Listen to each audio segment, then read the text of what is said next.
시편의 많은 고백들은 여호와 하나님을 찬송하고 여호와 하나님께 감사해야 할 이유를 다양하게 표현하고 있습니다. 오늘 117편 말씀은 아주 짧고 간략한 말씀이지만 이 말씀 속에는 하나님을 찬송해야 할 이유 크게 세 가지를 말씀하고 있는데, 먼저 보면 너희 나라 모든 나라들아 모든 백성들아 얘기하는데, 이 모든 나라들은 결국 무엇을 말하는가? 하나님께 지음받은 창조 세계를 말한다고 볼 수 있습니다. 그러니까 찬송해야 되는 이유는 하나님이 창조주가 되신다는 사실을 찬양하는 겁니다. 감사하는 겁니다. 하나님의 창조주가 된다는 것은 나의 주인이 하나님이심을 고백하는 것이기도 하고요.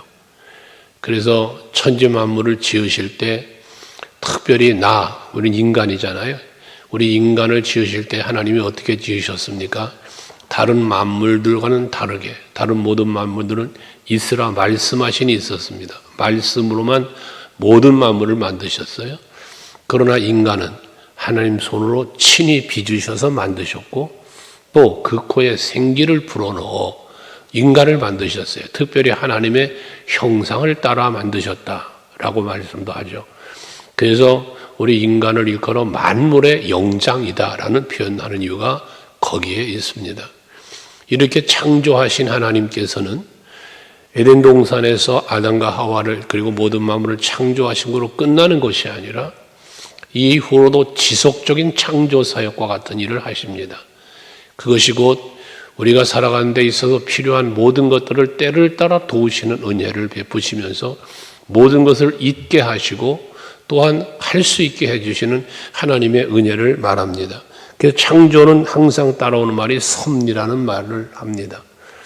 그래서 아담과 하와가 살아가는 데 필요한 모든 것을 주셨을 뿐만 아니라 그가 범죄했을 때조차도 가죽옷을 해입히면서까지 그를 지켜주셨고, 또 그 후대에 이르기까지 하나님은 또 놀라운 구원의 역사까지도 이루시면서 모든 것을 이루시고 채우셨던 하나님의 모습을 보게 되어집니다. 창조 속에는 언약의 창조도 있습니다. 그래서 창세기를 보면 모든 것의 시작을 말씀하고 있는 건데, 창세기는 모든 것의 시작이에요. 만물의 시작, 인류의 시작, 죄의 시작, 또 구속의 시작, 언약의 시작, 아브라함과 언약같이 이런 모든 것의 시작을 성경에서 말씀하는 게 창세기입니다. 이렇게 모든 것을 이루시는, 시작하시는, 모든 것을 시작하신 하나님이 바로 분이 하나님이시다는 거예요. 그래서 내 인생의 시작도 하나님에 의해서, 살아가는 모든 삶의 나날들 하나님에 의해서 우리가 살아가고 있다는 사실, 오늘이라는 이 한날도 어떤 의미에서 보면 하나님 우리에게 새로운 날을 창조해 주시는 거예요. 이렇게 날마다를 우리에게 주시는 것처럼 새하늘과 궁극적으로 새 땅까지도 하나님은 만드셔서 영원한 하나님의 나라로 우리를 또 인도하고 계시기도 한 거죠. 이처럼 창조의 주 그리고 섭리하시는 주님을 우리는 높이 찬송해야 된다는 것을 우리 기억하고, 늘 그날 그날마다 그때마다 무엇이 필요한지를 헤아리시며 그 필요한 은혜를 채워주시는 그러한 섭리를 또한 하신다. 그래서 그분에게 감사하고 영광을 돌려야 된다라는 것입니다. 우리 마음속에도 새 마음을 창조하시고, 이게 바로 하나님이 하시는 거죠. 그 새로운 마음을 창조하신 것이 우리의 구원을 이룬 것이고 영생을 얻게 되는 것이고요. 그게 하나님 앞에 감사와 찬송 드릴 수밖에 없어요. 그래서 하나님은 인간을 지으심도 구원하신 목적도 전부 다 영광을 받으시기 위하여 하심이다라는 말씀까지 하는 것이 않습니까?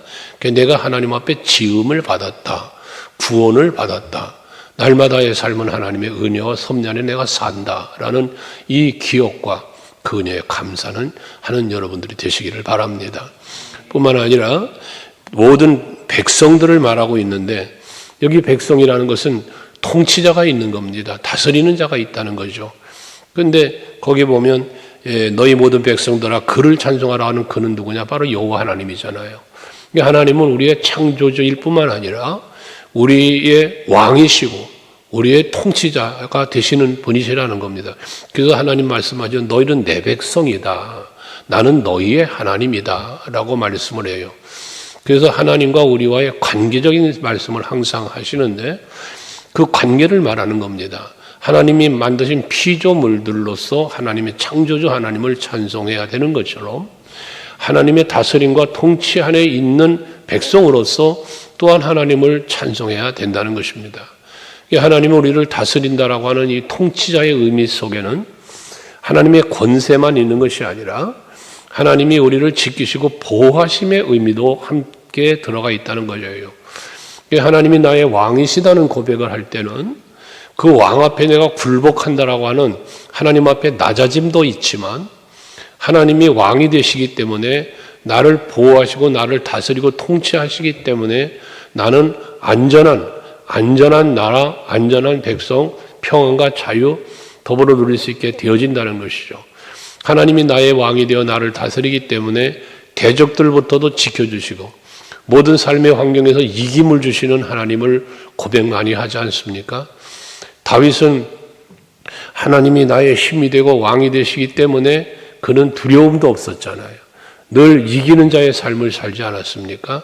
그러므로 여러분들도 하나님이 나의 왕이시고 예수가 나의 왕이시고 그로 인하여 그분의 통치 속에서 그분의 지킴과 보호하심 속에서 우리는 살고 있다는 사실을 믿고 감사하셔야 된다는 거예요. 시편 23편에서 여호와는 나의 목자이시니 내게 부족함이 없으리로다. 목자의 비유를 했습니다마는 양무리의 목자는 왕과 같은 존재입니다. 이 목자가 다스리고 이끄는 대로 따라가는 게 목자니까요. 그로 인하여 누리는 것은 쉴만한 물가와 푸른 초장으로 인도하시는도다 라고 말씀하죠. 사망의 음침한 골짜기를 다녀도 해를 두려워하지 않는다죠. 바로 이것이 왕이신 예수, 왕이신 여호와를 목자에 비유했을 뿐 하시는 역할은 동일하다 그 말씀입니다. 그러므로 여호와 하나님을 여러분의 왕으로 삼으셔야 하는데 세상 사람들은 여호와를 왕으로 삼는 것이 아니라 돈을, 재물을 왕으로 삼고 세상의 명예와 권세를 왕으로 삼아 그것을 가져야만 힘이 되는 줄 알고 사는 겁니다. 그러나 여호와가 나의 왕이 되실 때 진정한 나의 힘이 되고 능력이 되고 위로자가 되고 그 모든 것을 이길 수 있는 힘이 되는 것 아니겠습니까? 그런 하나님으로 여러분들이 믿으시고 따라갈 수 있는 여러분 될 수 있기를 바랍니다. 하나님이 나를 통치하고 다스린다고 해서 기분 나빠할 일이 아니라고 그랬죠. 오히려 기뻐해야 할 일인 것입니다. 여러분, 우리가 한 나라를 생각해 보아도 내가 대한민국의 백성이라는 사실이 여러분 자랑스러워야 합니다. 세계 각국에 대한민국 같은 나라가 어디 있습니까? 이렇게 살기 좋은 나라가 어디 있습니까? 물론 정치적인 어떤 성향에 따라서 뭐 힘들고 어렵다는 분들도 있겠지만 그러나 하나님이 보아서 우리나라 만세인 나라가 대한민국입니다. 그러니 이 나라는 정말 복된 나라입니다. 모든 역사 속에서 하나님이 이 나라를 다스려 왔습니다. 하나님이 지켜주신 겁니다. 동방의 예루살렘으로요. 그래서 창세기 10장에서도 말씀하고 있는 동방의 나라를 우리 대한민국으로 해석해 주고 있고 많은 신학자들의 견해 속에서 있는 이야기거든요. 우리 한국의 신학자가 아니라 노르웨이의 어느 신학자의 이야기고 해외에 있는 신학자들의 견해입니다. 그래서 우리 대한민국은 정말 하나님의 거룩하신 뜻을 이루어가는 한 획을 긋는 나라로 끝까지 마지막 때 쓰임 받을 것이다 라고 말씀을 하고 있는 그러한 이야기가 있습니다. 그러므로 여러분들이 항상 그런 자긍심을 갖고 우리 나라에 대한 그렇지만 이 대한민국도 이 조금 세계에서 정말 조그마한 대한민국이라는 나라에 국민된 것도 대단한 자랑거리인데 세계적으로 요즘 뭐 K자만 붙으면 다 유명해지잖아요. 이런 게 우리나라예요. 그런데 하물며 우리가 조그만 요 나라도 그런데 하물며 전 세계를 만드시고 다스리시는 하나님의 나라 내가 백성이 됐다. 하나님의 나를 다스리는 왕이다. 얼마나 대단한 겁니까 이게. 우리 이런 의미에서 그 육체적인 것도 영적인 의미로 해석해 가보면 범사의 모든 것이 행복해지고요. 힘이 생기고요. 담대해지는 겁니다. 자랑스러워지는 겁니다. 그래서 여러분에게 말씀드리는 정체성과 자존감이라는 것, 이걸 우리가 찾아간다는 건 매우 중요한 겁니다. 내가 누구냐에 대한 답이라고 그랬잖아요. 나는 하나님의 자녀, 나는 하나님의 백성, 하나님은 나의 왕, 하나님은 나의 힘, 하나님은 나의 도우심, 여러 가지 표현 나오지 않습니까? 이러한 믿음을 갖고 있을 때 하나님께 감사와 찬송, 영광 돌리지 않을 수가 없는 거죠. 그리고 뿐만 아니라 2절의 말씀에 보면 우리에게 행하신 여호와의 인자하심이 크시고 여호와의 진실하심이 영원함이로다라고 말합니다. 그러니까 여호와의 인자하심과 진실하심을 감사하며 찬송해야 된다는 거예요. 앞에 우리가 107편에서도 묵상한 말씀이지만 여호와의 인자하심과 그의 행하신 일들로 인하여 우리는 하나님께 감사해야 될 걸 말씀하잖아요. 그래서 여호와는 하나님께서는 사모하는 영혼에게는 만족을 주시고 주님 영혼에게는 좋은 것으로 채워주심이로다 해요. 하나님이 하신 일이에요. 그러니까 하나님께서 우리가 에베네셀 하나님을 많이 노래하지만 지나온 날들을 돌아보니 하나님이 하신 일이야 전부 다. 그래서 지금까지 지내온 것 주의 크신 은혜라고 찬송도 하고 지나온 모든 날들을 돌아보니 주의 손길 안 미친 것이 전혀 없다고 모두 다 주님이 하셨다고 고백을 하게 되는 거예요. 그 주님께서 나를 위하여 일하신 모든 것을 하나하나 들여다보니 하나님의 사랑이었어요. 그의 인자하심이었어요. 그의 자비로우심이었어요. 그러니 그분을 찬송할 수밖에 없는 것 아니겠어요? 그 사랑 중에 인자와 자비하심의 대표가 십자가 사건 아닙니까? 하나님이 세상을 이처럼 사랑하사 독생자를 주셨으니 예수 십자가를 지심이 하나님이 직접 이 땅에 오셨다고 말씀하고 있고 그분이 세상의 권세를 다 물리치고 이길 수 있음에도 불구하고 저와 여러분을 향한 사랑을 이루시기 위하여 완성시키시기 위하여 끝까지 참으시며 십자가의 고난을 당하시고 죽으신 것 아니겠습니까? 그 은혜가 얼마나 큽니까? 그 사랑이 얼마나 커요. 우리는 다 죄인 됐던 자들이에요. 살 길이 없어요. 그런데도 불구하고 그 십자가의 엄청난 은혜와 사랑으로 우리를 죽은 자 가운데서 살리시고 하나님 자녀 삼아 주시고 영원한 하나님의 나라에 이르기까지를 지금도 성령님 보호하며 인도하고 계신다는 말씀입니다. 얼마나 큰 은혜입니까? 얼마나 큰 사랑입니까? 그러니 하늘을 두루마리 삼고 바다를 먹물 삼아도 다 기록할 수 없을 만큼의 하나님의 인자와 사랑의 섭리가 우리 삶 가운데 늘 임하고 있다는 거예요. 어제까지 은혜가 있지요. 지나온 날들의 은혜가 있지요. 그 은혜가 하나님의 은혜가 멈춥니까? 그러지 않습니다. 오늘 또 임합니다. 내일도 임할 것입니다.